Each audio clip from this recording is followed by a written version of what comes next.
Russia's seizure of Ukraine's Zaporizhzhia nuclear power plant heavily criticized by US and allies at an emergency UNSC meeting. The U.S. has condemned Russia for its attack and capture of the largest nuclear power station in Europe at an emergency UNSC meeting, calling it reckless and dangerous. A fire broke out at the complex in the southeastern city of Enerhodar early on Friday morning, but it has now been extinguished. Ukraine, its Western allies and the United Nations nuclear watchdog have said a Russian attack sparked the blaze. Russia has denied attacking the site and blamed the fire, which Kyiv claims killed several people, on Ukrainian saboteurs. Russia's offensive has sparked a mass exodus from Ukraine and a rapidly escalating humanitarian crisis. France, partners to propose measures to boost security of nuclear energy sites. French President Emmanuel Macron has said that France and its partners will propose in the coming hours a set of concrete measures to boost the safety and security of Ukraine's 5 main nuclear energy sites, based on International Atomic Energy Agency (IAEA) criteria.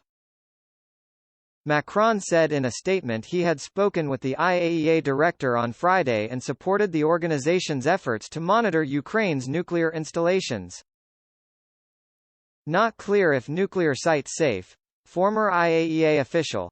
Speaking from Vienna, Austria, a former IAEA official told Al Jazeera it was not yet clear if the Zaporizhzhia facility was secure. We can't really tell if its nuclear plant is safe or not, especially if the operators of the nuclear power plant are sitting at their desk, with Russian soldiers with guns behind them. According to the State Nuclear Regulatory Inspector of Ukraine, which is responsible for the safe operation of nuclear power plants, has pointed out that many of these operators have been working very long shifts and have not had rest, Tariq Raouf said. Therefore, they may not be in a position to properly monitor the control room and to monitor the reactor that is running, he added. No-fly zone means NATO would have to directly engage Russia. Ex-U.S. official, a former U.S. Deputy Assistant Secretary of State, has said that imposing a no-fly zone over Ukraine could drag NATO and Western nations into a direct confrontation with Russia. Joel Rubin's comments came after NATO earlier rejected calls from Ukrainian leaders to enforce a no-fly zone amid Russia's continued attacks on the country. It's not just a call for a no-fly zone and then aircraft cease. What this would mean is that NATO would be directly engaging Russian military aircraft, and if the aircraft were to fly, NATO would be obligated to shoot them down. So that's what we're talking about here. It's a horrible conundrum, Rubin told Al Jazeera.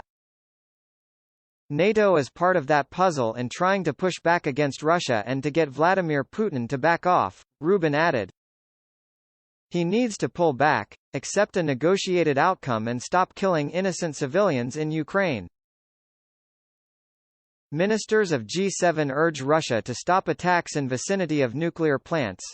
G7 foreign ministers of Canada, France, Germany, Italy, Japan, the UK and US released a joint statement condemning the Russian invasion of Ukraine and calling on Moscow to end its aggression, and immediately withdraw its forces. We urge Russia to stop its attacks especially in the direct vicinity of Ukraine's nuclear power plants, the statement said. Any armed attack on and threat against nuclear facilities devoted to peaceful purposes constitutes a violation of the principles of international law.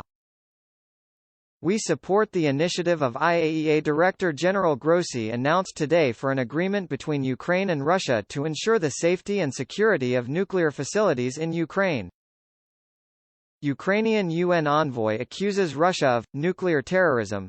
The Ukrainian UN ambassador has accused Russia of committing nuclear terrorism after an attack on the Zaporizhzhia nuclear power plant. Russian forces have seized control of Zaporizhzhia, the largest nuclear power plant in Europe. Kyslytsa said several people were killed and injured in the fire. Employees of the Zaporizhzhia NPP are monitoring the condition of power units and ensuring their operation, he told the Security Council.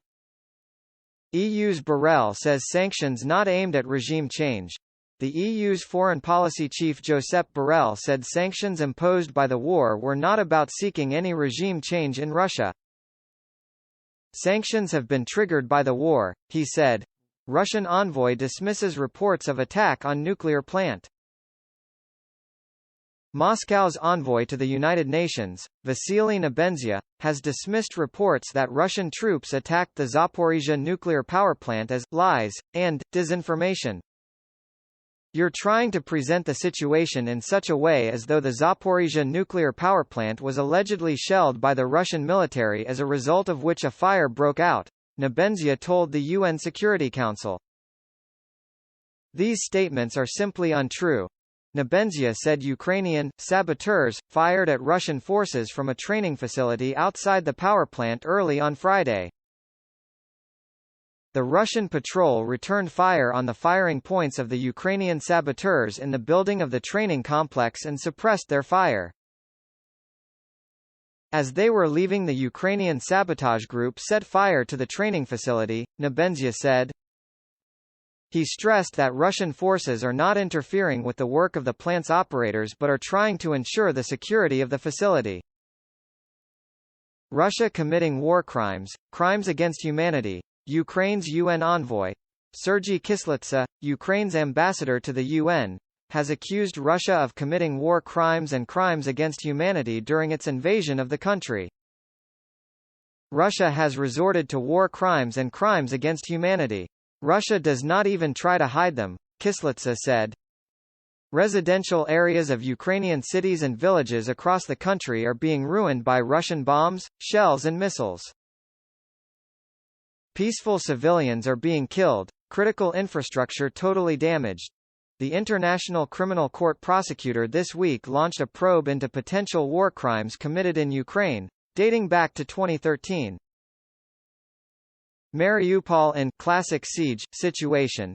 A JE correspondent. Al Jazeera's Jonah Hull, speaking from western Ukraine, said the port city of Mariupol was completely surrounded by Russian forces. It is cut off from supplies, heat, electricity, and also internet and mobile phone communication, he reported from Lviv. So it's very difficult to get a comprehensive picture of what is going on inside, except the reports we hear indicate pretty sustained bombardment of the city. It's a classic siege situation. U.S. envoy to the UN says Putin must stop this madness. Linda Thomas-Greenfield, the U.S. envoy at the UN, has said Russia's attack put Europe's largest nuclear plant at grave risk.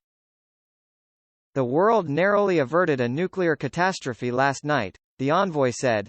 Russia's attack last night put Europe's largest nuclear power plant at grave risk. It was incredibly reckless and dangerous. And it threatened the safety of civilians across Russia, Ukraine and Europe. Mr. Putin must stop this madness and he must stop it now, she added. Greenfield called on Moscow to withdraw its troops from the plant, permit medical treatment for injured personnel and allow the site's operators to communicate with nuclear regulators and conduct shift changes. World Bank chief says Ukraine war will have lasting consequences for Russia. President David Malpass has said the bank's shareholders were horrified by Russia's war in Ukraine and predicted it would have lasting consequences for Russia's standing in the world after the conflict ends. Malpass told Fox Business Network that China's reaction to the war and to Western sanctions would be influential in determining how Russia's future trade relationships develop. UNSC calls emergency meeting after Russia captures nuclear facility. The UN Security Council is holding an emergency meeting on Russia's attack at Europe's biggest nuclear power plant in Ukraine. UN and Ukrainian officials say no radiation was released from a Russian attack at Europe's biggest nuclear power plant in Ukraine and firefighters have extinguished a blaze at the facility. Ukraine to join NATO Cyber Defense Center as contributing participant. Ukraine will join the NATO Cooperative Cyber Defense Center of Excellence, CCDCOE, as a contributing participant, the NATO-accredited military research institution said in a statement. Ukraine could bring valuable first-hand knowledge of several adversaries within the cyber domain to be used for research, exercises and training, CCDCOE Director Colonel Yak Tarayan said in a statement on the CCDCOE website. BBC suspends operations in Russia. The BBC has temporarily suspended news operations within the Russian Federation while it assesses the implications of new legislation adopted by Russian authorities. BBC News will continue its service in Russian from outside of Russia. The safety of our staff is paramount and we are not prepared to expose them to the risk of criminal prosecution simply for doing their jobs, BBC Director General Tim Davie said in a statement.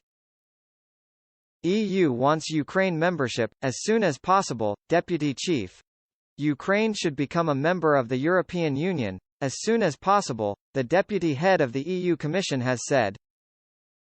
Now it is time for a strong message.